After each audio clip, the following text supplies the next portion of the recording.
Mr. President. Mr. President, I rise today to oppose this partisan reconciliation bill. Republicans have named it the One Big Beautiful Bill, but you'd only use that kind of title if you were trying to hide something. And here's the simple truth.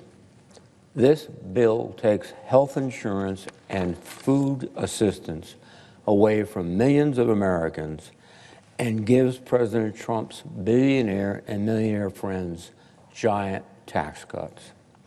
And this bill, it would provide hundreds of billions of dollars in tax giveaways to the country's 902 billionaires and millionaires, while kicking 17 million Americans off their health insurance. Just weigh the balance. 902 beneficiaries with extraordinary tax deductions and tax benefits versus denial of health care to 17 million Americans. It doesn't balance. And despite slashing health care, somehow this bill will add trillions of dollars to our national debt. It will further weaken our financial position in the world. It will indeed have many countries wondering if the United States is, as it has been since the end of World War II, the place to put their resources, their investments, their reserves. This could have profound fiscal and monetary implications for the United States. And if you tie that together with this tariff battle, we are headed economically in the wrong direction as we are socially. This bill is loaded with outrageous special interest giveaways and President Trump's personal political priorities. For example, $7.5 billion for wealthy developers to use for luxury housing and other high-priced developments at a time when affordable housing for working families is a crisis in every state in the country. $1.7 billion for gun makers who will be able to sell silencers, sawed-off shotguns, short-barreled rifles, and other very dangerous weapons and components tax-free, making our streets more dangerous for police and for the American people, and indeed, especially for the police, because they're the first responders. They're the ones that are typically going to the door wondering if the person behind that door has an automatic weapon or some other weapon designed not to hunt or shoot, but to kill. Hundreds of millions of dollars in new tax cuts for extraordinarily wealthy oil and gas companies, and $40 million for a Garden of Heroes, a sculpture garden to honor President Trump's favorite historical personalities. And at the same time, it slashes the budget for the Consumer Financial Protection Bureau, which makes sure that shady payday lenders, mortgage lenders, and banks don't fleece American families. And in particular, the military division of the CFPB protects men and women in the uniform of the United States. We were able to pass an interest cap of 36% for active duty personnel. And that is going to be ignored because there's no one to enforce it. And we are going to see, as we have in the past, our soldiers, sailors, airmen, guardians exploited, systematically exploited by all those little automobile shops and payday lenders and everything else that surrounds every military fort base in this country. It's a tale as old as time. My Republican colleagues showering the rich with tax benefits and prioritizing favored industries and friends. President Bush joined with the Republican Congress to do that. Of course, I opposed it. And well, by the way, when President Bush did that, we were projected to have, over the next 10 years, a multi-trillion-dollar surplus Of course, this legislation will lead us to a multi-trillion-dollar deficit. And it's interesting because when I was younger, the Republicans all associated themselves with fiscal responsibility, balanced budgets, surpluses. That's not the case. President Trump exacerbated the situation in his first term by his grand giveaway. But this time, President Trump and my colleagues on the other side of the aisle are depriving millions of Americans of their health care coverage to pay for it. They are intent on punishing the most vulnerable Americans in this bill simply for the crime of being poor. In fact, in many cases, despite working very long hours and being poor. I came here to Congress, to the Senate, after serving my country in the U.S. Army, as the President did with great distinction in the United States Navy as a Navy SEAL. I came here to serve my constituents and improve the lives of average Americans. And I think most of my colleagues, Democrats and Republicans alike, came with the same goal. And according to press reports, a few of my colleagues on the other side of the aisle are starting to realize that this bill is going to do great damage to their constituents.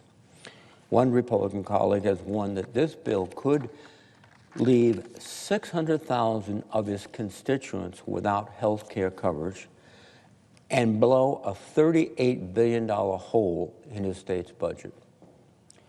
That would be a devastating effect. One of the other aspects of this attack on our health care system is there's some people that believe, well, Medicaid doesn't touch me. It certainly does. Because when you extract that much money from the health care system, what will private health insurance do? They'll raise their rates. Everyone will be paying more. And some won't be able to afford it. They'll have to go without coverage.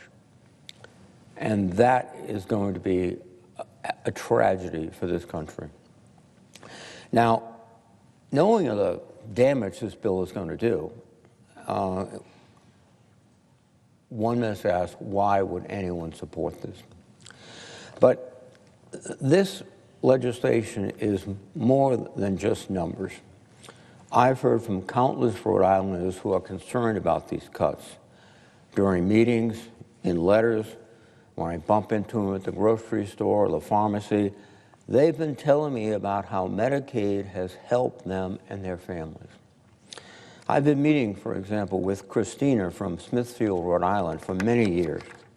Her daughter, Lauren, was born with cystic fibrosis and has endured countless hospitalizations, procedures, medications, and other challenges as she navigates life with this disease. Christina, Lauren, and their family have private insurance. But Medicaid also helps cover the expenses not covered by private insurance for people with serious illnesses who are not able to work. When President Trump and congressional Republicans began proposing these cuts to Medicaid, Christina told me, and I quote, "Lauren was born with CF, a rare genetic progressive disease which affects her lungs, GI, and endocrine systems. I had no idea we carried this gene. When Lauren was born, she spent a month in the hospital. We almost lost her. When she was 5, she contracted a germ that put her in the hospital for a month and almost killed her. Her lung function fell to 70%. At 13, I thought she was going to die. Her hospital stays were every 3 months for 2 weeks with IV treatments. Her lung function fell to 30%. With one of the medicines for CF, she was able to finally get her lung function back to 65% at 23 years old. She still suffers every day. Just trying to breathe is difficult. If she catches the common cold, it could put her in the hospital. She has had a hard time keeping weight on, and her GI is a disaster. She spent hours in the bathroom. She developed CF-related diabetes, which always puts her in danger. Every day is rigorous treatments and medications just to stay alive. It is with the help of the NIH and the FDA that she is still alive. Please do not make these cuts. If Medicaid is cut, when she is 26, 2 years from now, she will have no way to pay for all of her hospitalizations, medications, and treatments. Few could afford to keep her alive. It is this simple. Without Medicaid, she will die. We need your help. Carolina from Central Falls, Rhode Island, shared similar concerns for her daughter. My daughter has special needs, and we rely on Medicaid for her needs. Not having Medicaid would create a sinkhole for us. People with profound autism need lifetime, 24/7 care. As you consider budget cuts, it is important to me, as your constituent, that you work to ensure that this vulnerable population has access to the critical supports that it needs to survive. I will be looking to you for your courage and leadership. Indeed, and now we're looking across the aisle for courage and leadership to reject this flawed bill. I received an email from one constituent, Wally, in Cranston, Rhode Island. She is a 71-year-old retiree on Medicare. Her husband is 72 with Alzheimer's disease, living in a nursing home under hospice care and relying on Medicaid for his health care. She wrote to me that she was, quote, terrified at all the cuts to programs and services that she and her husband so desperately rely on. Without Medicaid, she wonders if she or her husband would be able to continue receiving care.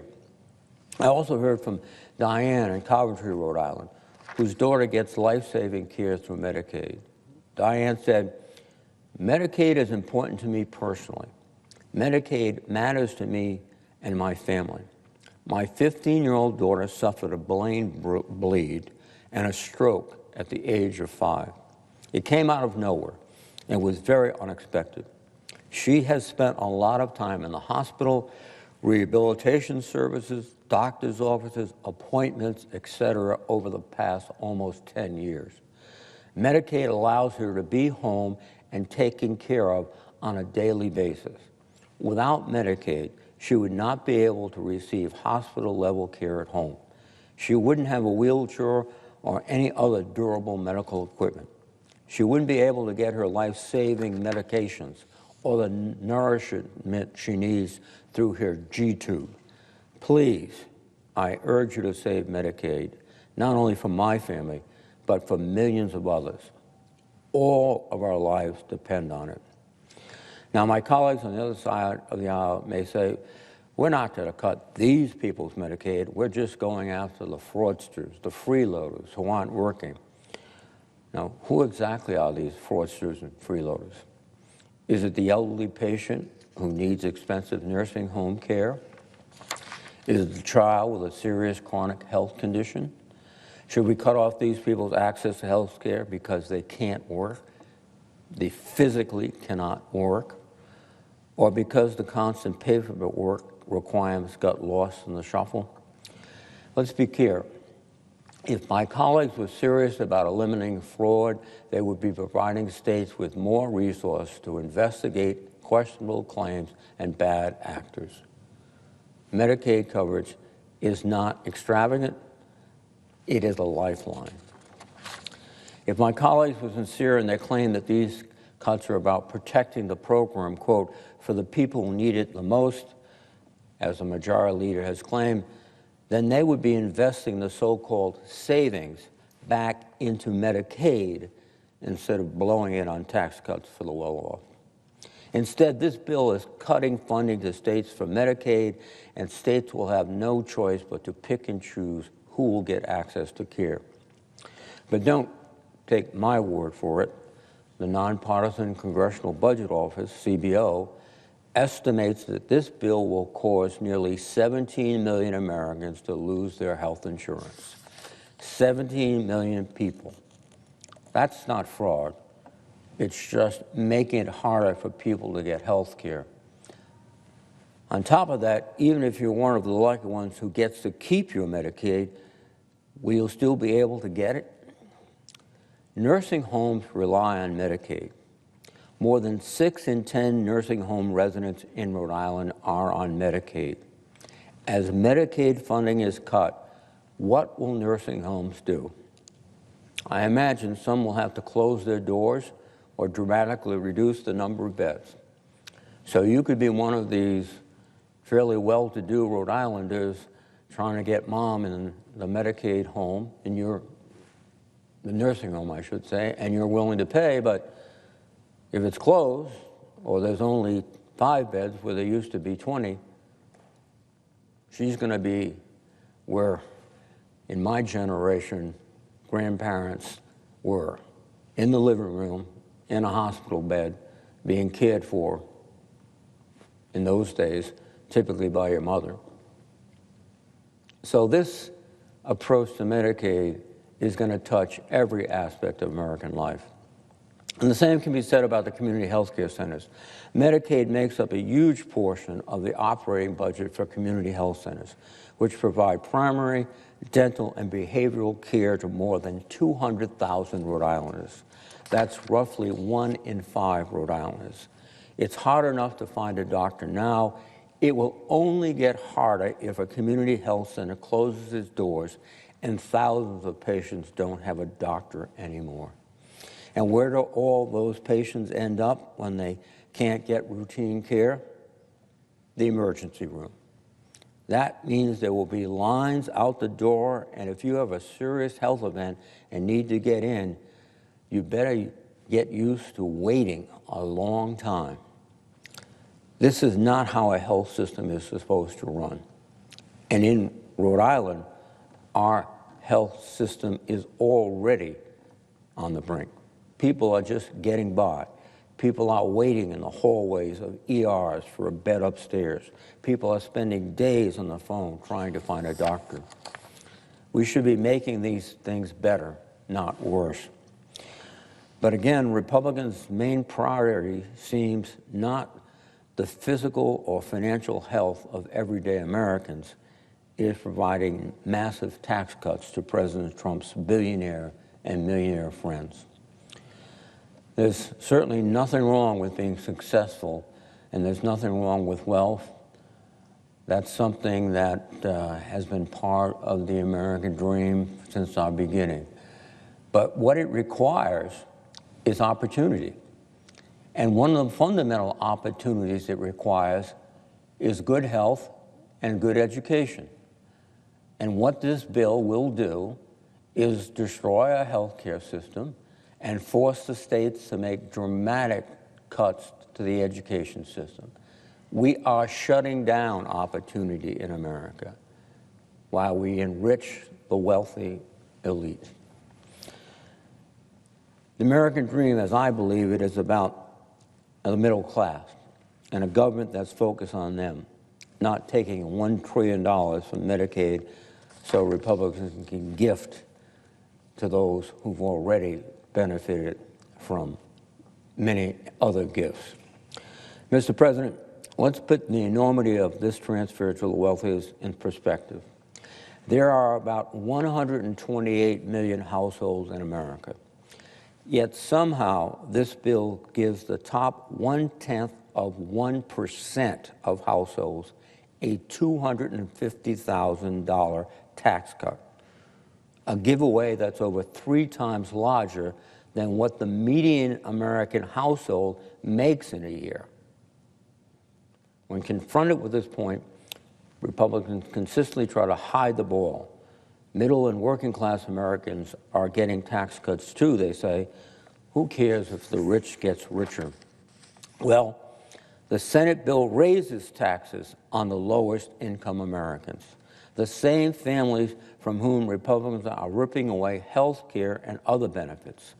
While we are voting on this bill without a full analysis of its impact on households, the Congressional Budget Office found that the House-passed version would take around $1,600 away from these lowest-income households each year after accounting for tax changes and benefit cuts. And it's not just low-income Americans. Researchers at Penn's Wharton School of Business have found that most Americans lose money under the House bill in future years, too. I want to be crystal clear.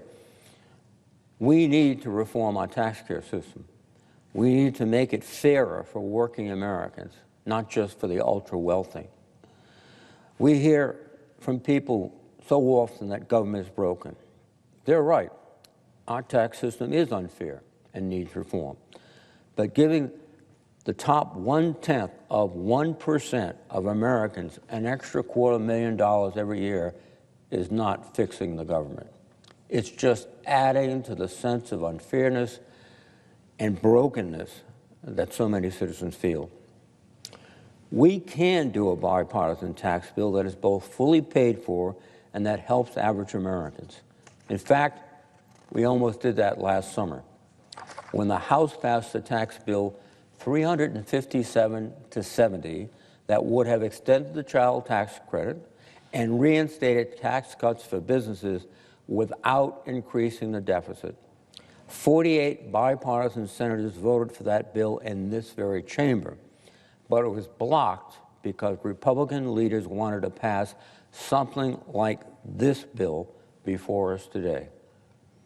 My Republican colleagues have drafted a bill that is neither paid for nor helps most Americans. Worst of all, they have chosen to take from the poor and the middle class and the working class to give to billionaires. This bill is very bad policy. It's almost un-American if you believe that the essence of America, as expressed by one of our greatest presidents, Abraham Lincoln, was to give every person a fair chance in the race of life. This bill denies that chance to millions and millions of Americans while enhancing and filling the pockets of the wealthiest. And I oppose it. I yield the floor. Mr. President.